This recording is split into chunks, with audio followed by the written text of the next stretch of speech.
The cold morning air over the compound in Coronado carried the usual bite, a sharpness that mixed with the salt from the Pacific and the ever-present smell of sweat and determination. Inside the briefing room of a Naval Special Warfare Command, the atmosphere was thick with a different kind of tension. This was a staging ground for legends, a place where the men who ran the most dangerous missions on the planet gathered to receive intelligence and assignments. They were the elite, the tip of the spear, men who had spent years earning the right to be called Navy SEALs.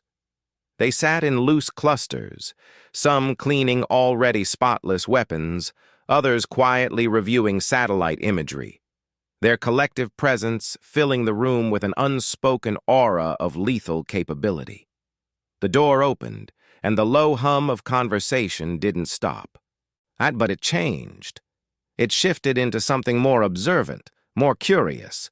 The figure who walked through was not what they expected at a meeting for a high-threat counterterrorism mission. She was a woman, and she was alone. She wore no unit patch on her shoulder, no nameplate over her heart. Her uniform was stark, empty of the usual identifiers that announced a sailor's pedigree.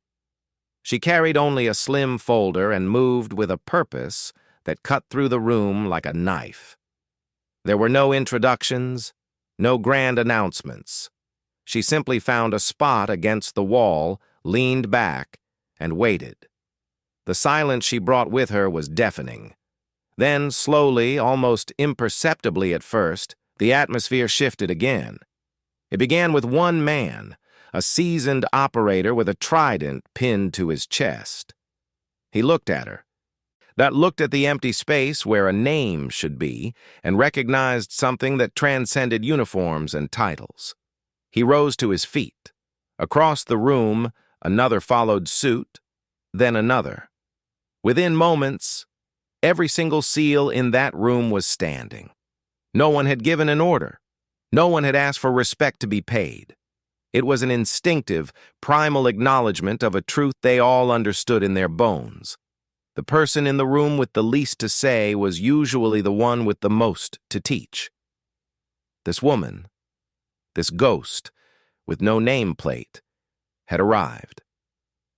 Her name was Shannon Kent, though in this room that detail was irrelevant. What mattered was the story written in the lines of her face and the quiet confidence of her posture. To understand why these warriors rose, one had to go back, far beyond this briefing room, to the very beginning of a journey that was never supposed to happen. Shannon grew up in upstate New York, a place of quiet towns and open skies, far removed from the chaos of global war. She was not a child who dreamed of guns and glory in the traditional sense. Instead, she was driven by a profound sense of purpose and an almost insatiable curiosity about the world. She was a linguistic prodigy, a mind that could deconstruct languages and rebuild them, understanding not just words, but the cultural currents that flowed beneath them. When she decided to join the Navy, it wasn't for the allure of combat, but for the promise of service and the challenge of doing something that mattered. She enlisted as a cryptologic technician, a career path that led her into the shadows of signals intelligence and electronic warfare.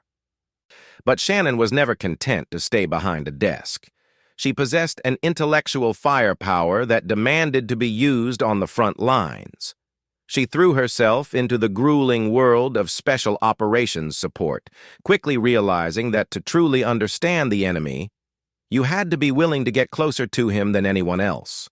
Her language skills, particularly her mastery of Arabic and other critical regional dialects, made her an anomaly. In a community built on brute strength and firepower, she wielded words and cultural insight as her primary weapons.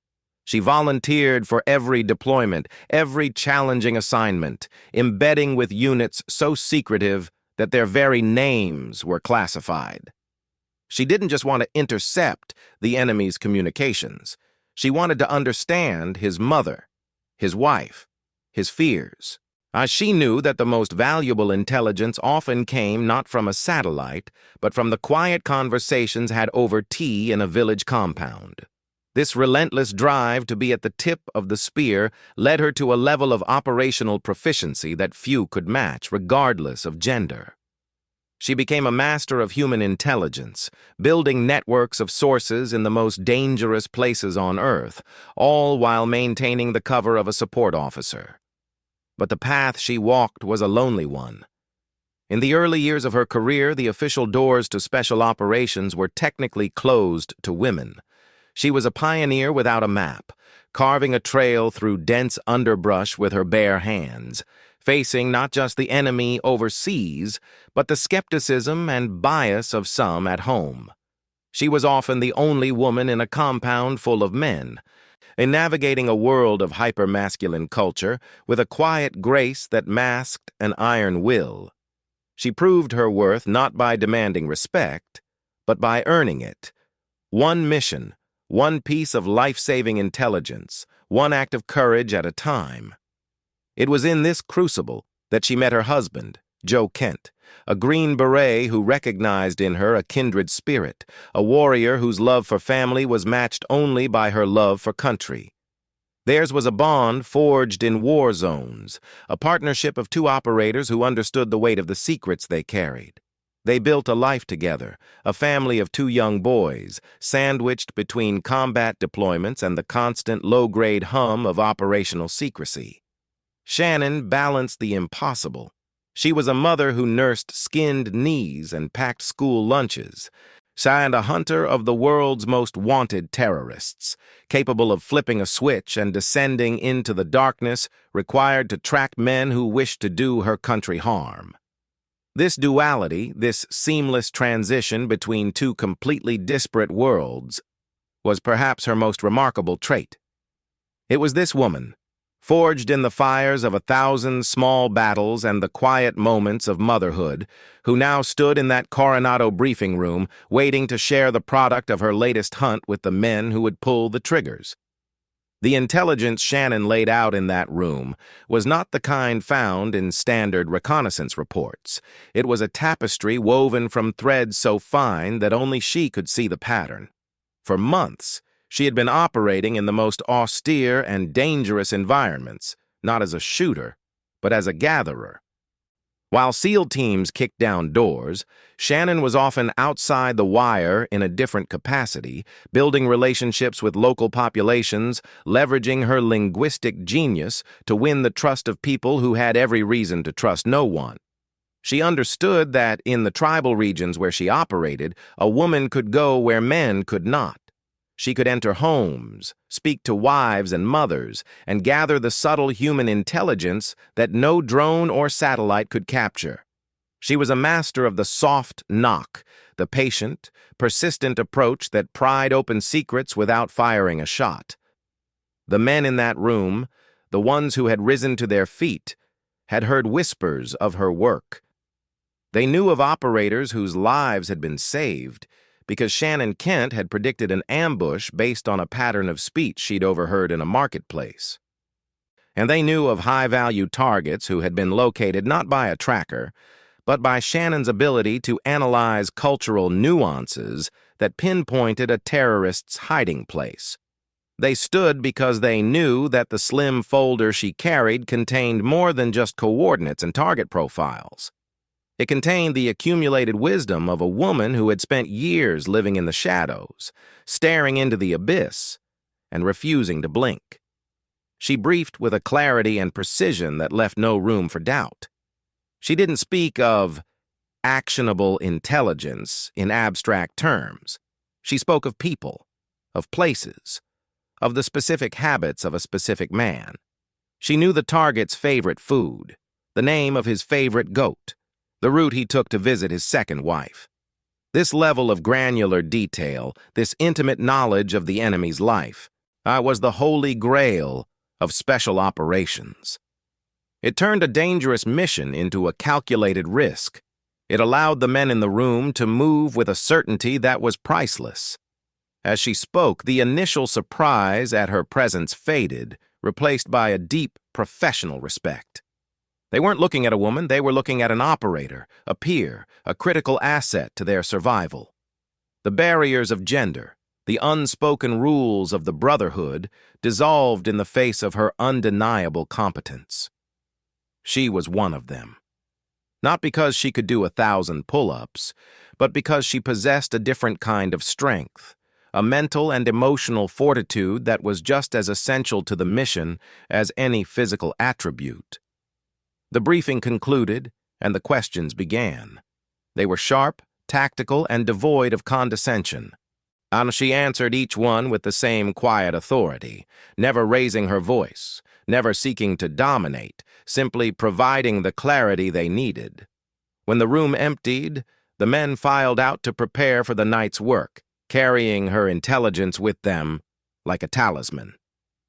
Shannon stayed behind, packing her folder, already shifting her focus to the next threat, the next target, the next piece of the puzzle that only she could solve. She had done her job. The rest was up to them. But the legacy of that moment, of a room full of seals rising for a woman with no nameplate, was already being written in the hearts and minds of every man who witnessed it. They had seen the future of warfare, and it was not defined by gender but by capability. It was defined by Shannon Kent. The mission that night was a success. The target, and a man whose atrocities had filled volumes, was removed from the battlefield with the swift, silent precision that only naval special warfare could deliver. And while Shannon Kent was not on the ground pulling the trigger, her fingerprint was on every single move the team made. The SEALs moved through the compound with the confidence of men who knew exactly where to go, exactly who to look for, and exactly what to expect. They found the target exactly where Shannon had predicted, in the room she had described, sleeping next to the family members she had warned them about. There were no surprises, no frantic firefights in the dark, no last-minute changes of plan that cost lives. It was a clinical, perfect operation, the kind that never makes headlines because it goes exactly as planned. Back in the States, in the days that followed, the stories began to circulate quietly among the teams. The men talked about the brief they had received, about the woman with no nameplate who had given them the gift of certainty. The legend of Shannon Kent grew, not through her own telling, but through the testimony of the warriors she had enabled. She became a whispered name in the hallways of power, a proof of concept that diversity in special operations was not just a social goal, but a tactical necessity. She continued to deploy, continued to hunt, continued to balance the impossible weight of her duty with the tender needs of her 2 young sons. She would video call home from dusty forward operating bases, her face smudged with camouflage, to read them bedtime stories. She would write letters to her husband, Joe, speaking in the coded language of lovers and operators, mixing declarations of undying love with oblique references to operational security. She was a woman living several lives at once, and she navigated them all with a grace that left those who knew her in awe. But the toll was immense. The constant exposure to trauma, the separation from her children, the sheer mental load of her work, it weighed on her. She fought through it, using her family as her anchor in a world that was constantly trying to pull her adrift. Then, in the midst of her relentless service, life threw another obstacle in her path. She was diagnosed with cancer. It was a brutal, aggressive disease that would have broken a lesser spirit. But Shannon treated it like just another enemy to be engaged. She underwent grueling treatments, fought through the sickness and the pain, and beat it. She returned to duty, and her body scarred, but her resolve unbroken, and immediately began planning her next deployment. To those who tried to suggest she take it easy, she simply smiled and got back to work. She was driven by a sense of mission that transcended personal comfort or safety. She believed with every fiber of her being that she was making a difference, that her skills were saving lives, and that the fight against terror was a just one. This was the final piece of the puzzle, the ultimate reason why those seals had risen. They weren't just acknowledging her professional skill, they were acknowledging her sacrifice. They saw in her a warrior who had bled for her country in ways that had nothing to do with bullet wounds. They saw a mother who chose to leave her children to protect the children of others. And they saw a survivor who had looked death in the face, not once but twice, and refused to back down. The final chapter of Shannon Kent's story is not one of a quiet retirement or a well-earned rest.